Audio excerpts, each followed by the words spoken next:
برادران ملت اسلامیہ، السلام علیکم ورحمۃ اللہ وبرکاتہ۔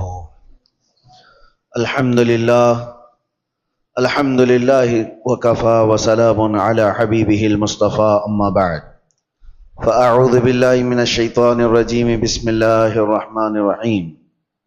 والذین اذا فعلوا فاحشة او ظلموا انفسهم ذکروا اللہ فاستغفروا لذنوبہم ومن يغفر الذنوب الا اللہ ولم يصروا على ما فعلوا وهم صدق اللہ مولانا العظیم۔ بارگاہ رسالت میں آپ صلی اللہ تعالی علیہ وسلم میں درود پاک کا ہدیہ پیش کریں۔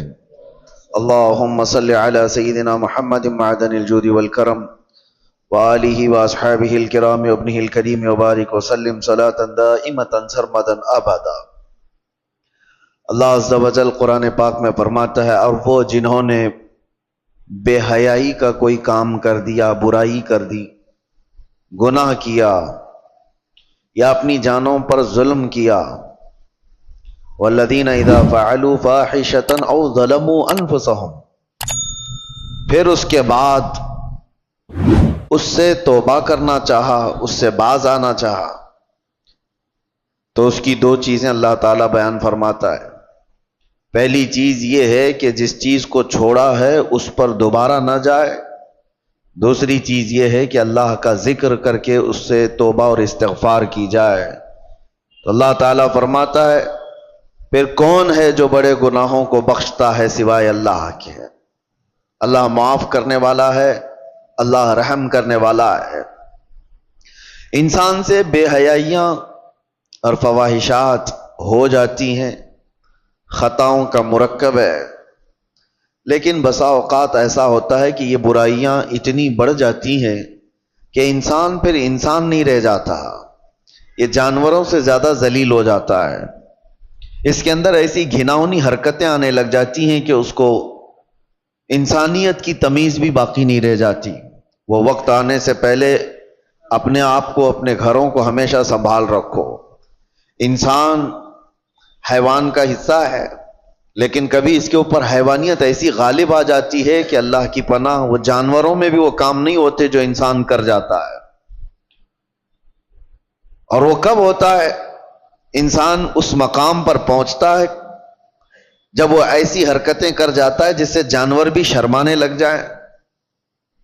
کون سی ایسی چیزیں جو انسان کو ایسا شیطان بناتی ہیں؟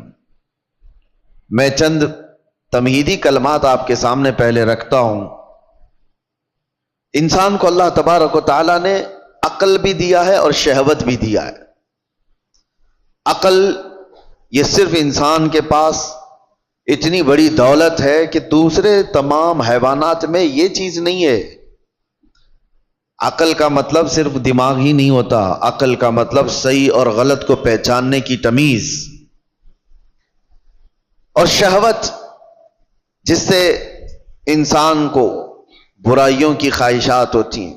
جانوروں میں شہوت رکھی گئی ہے، عقل نہیں، اور فرشتوں میں عقل ہے، شہوت نہیں، اور انسان میں دونوں چیزیں ہیں، عقل بھی ہے، شہوت بھی ہے۔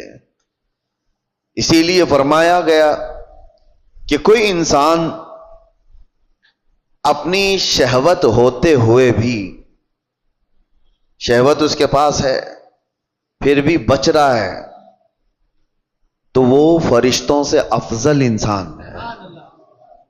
اس لیے کہ فرشتے گناہوں سے اس لیے بچے ہیں کہ ان کو شہوت ہی نہیں، گناہ کرنے کی سوچ ہی ان کے پاس نہیں۔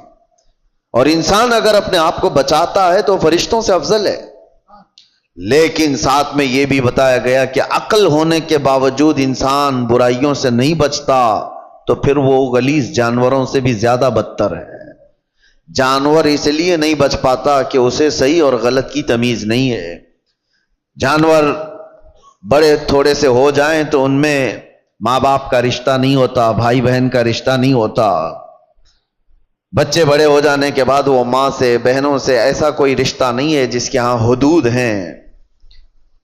اس لیے جانوروں کے ہاں وہ کوئی بات ہی نہیں رہ جاتی۔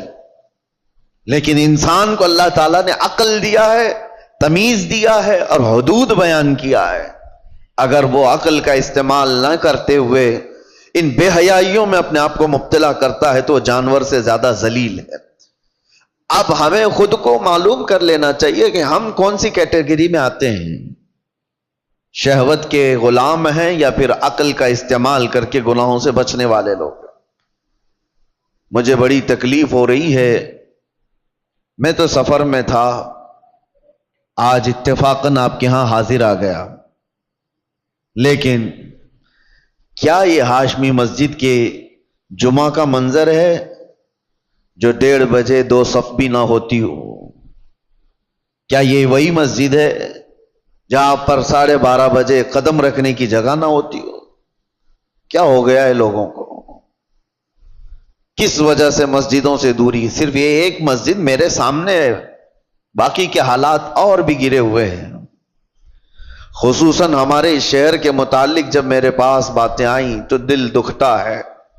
نوجوانوں کی ایک بہت بڑی جماعت آج ایسی عیاشیوں میں مبتلا ہے. اللہ کی پناہ, اللہ کی پناہ. میں نے وہ چیزیں باہر پوش علاقوں میں نہیں سنا تھا جو یہاں سننے کو مل رہی ہیں. کیا مسلمانوں میں ایسا کوئی مقدمہ ہو سکتا ہے کہ بھائیوں نے مل کر کے اپنی بہن سے زنا کیا ہو؟ یہ معاملات یہاں پر موجود ہیں, پائے جا رہے ہیں. کلیجہ منہ کو آتا ہے بیان کرنے میں. کون سی قوم میں آ گئے؟ کیا یہ رسول اللہ صلی اللہ تعالی علیہ وسلم کی وہ امت ہے جس کو قرآن نے خیر امت کہا تھا؟ کیا وہ نوجوان ہیں؟ ہمارے جو علاقے یہاں پر میجورٹی کے ہیں, پولیس کے ڈپارٹمنٹ کے اور دوسری جگہوں پر وہ مذاق کی جگہ بنے ہوئے ہیں. اگر ان علاقوں کا نام لے لو تو لوگ شرماتے ہیں. میرے عزیزو, یہ کس کی ذمہ داری تھی ان بے حیائیوں سے روکنے کی, ان فواہشات سے اپنے نوجوانوں کو روکنے کی؟ حیرت ہوتی ہے کہ 2-4 حاجی صاحب ہمارے سامنے بیٹھ کر کے واقعات بیان کر رہے ہیں. اس محلے میں ایسا چل رہا ہے, اس محلے میں ایسا چل رہا ہے. دل پر چھریاں چلتی ہیں اور افسوس آپ کے اوپر ہوتا ہے. آپ ان سب کو تماشا سمجھ کر کے بیان کر رہے ہو. امت لٹ رہی ہے اور آپ کہانیاں بیان کر رہے ہو. تمہارے گھر سے تمہاری بیٹی اور تمہارے بیٹے کے ساتھ یہ تمام حرکتیں ہوتی ہوں تو کیا محلے میں اسی طرح چرچے کرتے ہوئے بیان کرو گے؟ ذمہ داری کس کی تھی یہ؟ اور میں اکثر یہاں پر کہا کرتا تھا جب یہاں موجود تھا کہ ایک بہت بڑی نعمت ہے ہمارے ان علاقوں میں کہ آج بھی ہماری مسجدوں میں یہ جماعت کا جو سسٹم ہے, متولی ہونا, اراکین ہونا, جماعت کا ان کا جو ہولڈ ہے وہ دوسرے علاقوں میں آپ کو نہیں ملے گا. آپ جاؤ شمال ہند میں, دوسرے علاقوں میں, کوئی ایسی مضبوطی نہیں نظر آتی ہے کہ مسجد کی کوئی کمیٹی پورے محلے کو سنبھال سکتی ہو, ان کے مسائل کا حل کرتی ہو. یہ سب سسٹم دوسری جگہ نہیں ہے, یہ تمہارے پاس موجود ہے. لیکن یہ جماعتوں کے اراکین جو بھی مسجدوں کے بن گئے, انہوں نے اپنی ذمہ داریاں فراموش کر دی. اب ان کو لگتا ہے کہ صرف اور صرف کمیٹی بنانا ہے, مسجد دیکھنا ہے. محلے سے ان کی بھی نظریں ختم ہو گئی. ہم دیکھ رہے ہیں کئی محلے ایسے جن میں نوجوان, پہلے کیا کسی کی ہمت ہوتی تھی کہ جماعت والوں کے سامنے کوئی بچے آ کر کے ایسی حرکتیں کریں یا ان کے سامنے بے حیائی کریں؟ ہوتا یہ تھا, ڈر تھا محلے والوں کو کہ ہمارے نکاح منگنی ولیمے بھی ہونے ہیں, کبھی جماعت سے بائیکاٹ نہ ہو جائے. ڈر لگتا تھا لوگوں کو محلوں میں کہ کسی کے گھر پر نظر نہ ڈالی جائے ورنہ جماعت میں فیصلہ چلا جائے گا تو بے عزتی ہو جائے گی. اور آج یہ پوزیشن آ گئی کہ جماعت کو کوئی گنتا نہیں. تم اگر اپنا وقار کھوتے چلے جاؤ گے تو میرے عزیزو آنے والی نسلوں کے لیے بہت بڑا خطرہ ہے, بہت بڑا چیلنج ہے.